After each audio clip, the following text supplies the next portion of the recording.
రతనాల మేడలోన నిన్నొక రాణిగా చూడాలని, నీ అడుగులు కందకుండా నారి చేతులుంచాలని.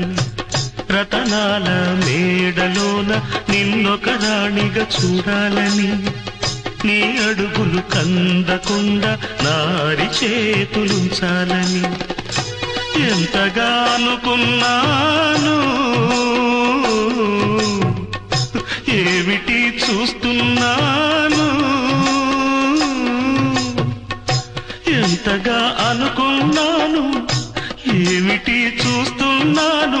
పన్నీటి బతుకులోన కన్నీటి మంటలేన రాణి రాణమ్మ, ఆనాటి నవ్వులు ఏవమ్మ.